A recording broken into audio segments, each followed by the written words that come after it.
Johannes 17 vers 5. En nou, Vader, verheerlik my by u self, met die heerlikheid wat ek by u gehad het, voordat die wêreld was. Die heerlikheid wat ek by u gehad het, voordat die wêreld was. Hoe begin mens hierdie tipe heerlikheid beskryf? Ek sal probeer, maar sal ver tekortskiet in my poging.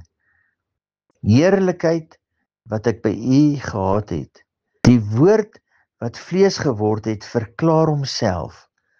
Ons weet, die heerlikheid wat Jesus van praat, is dat hy die ewige woord in die boesem, diepste innerlike van die persoon van die Vader is. Jesus, die woord wat vlees geword het, verlang sterk na die onbeperktheid van wie hy in die Vader is.